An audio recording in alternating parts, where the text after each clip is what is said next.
Having lost the election and lost the argument, the butthurt left and the rigged media is desperate to salvage some scrap of credibility. So they've decided to create a new panic over so-called fake news, pressuring Google and Facebook to take action against fake news websites. Oh, and when they say fake news, that includes any reporting or opinion that contradicts their leftist narrative. The blacklist that all the mainstream media websites are circulating as the official designation of what constitutes fake news includes InfoWars and Breitbart. Well, imagine my shock. But this list of fake news websites, it had to be created by a reasoned, level-headed, impartial source. There can't be any bias involved in this, right? Wrong. It was created by a radical leftist safe space social justice warrior assistant professor who describes herself as a feminist activist and who supports extreme left-wing groups like Black Lives Matter and Occupy Wall Street. Well, imagine my shock. So the media is circulating a list of fake news websites created by an incredibly biased left-wing social justice warrior,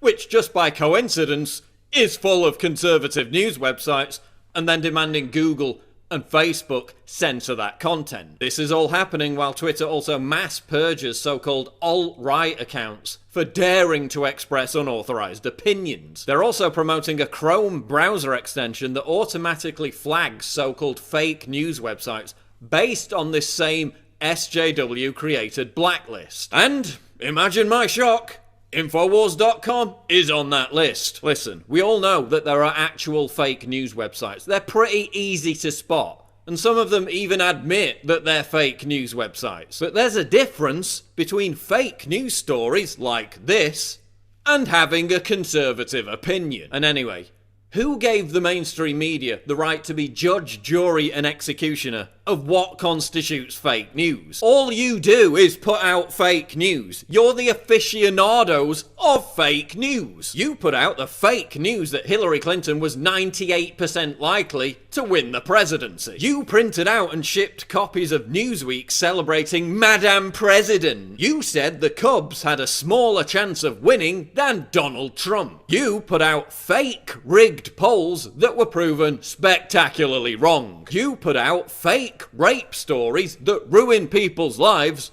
over and over again. You fake interviews with your own cameramen claiming they're anti-Trump protesters. You create fake narratives like Trump being responsible for violence at his own rallies when it was DNC-funded agitators all along. By this measure, nearly every mainstream media outlet should be put on a fake news list. Oh yeah, and when some fake news website puts out a fake news story, the worst case scenario is that someone makes some ill-gotten advertising dollars. When the mainstream media peddles fake news, like the fake news story that Saddam Hussein had weapons of mass destruction, hundreds of thousands of people die. You're the fucking experts at fake news, so how dare you accuse us of being fake news? And why the hell should anyone trust you? As WikiLeaks exposed, you're not the Fourth Estate, you're a public relations front for the Democratic Party. You lost the argument, you trashed your own credibility, and now you're trying to resurrect it by claiming that everyone who beat you is fake news. Give me a break. No one trusts you.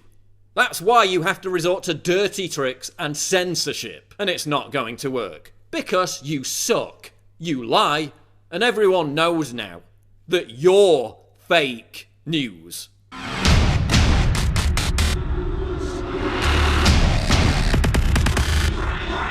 What?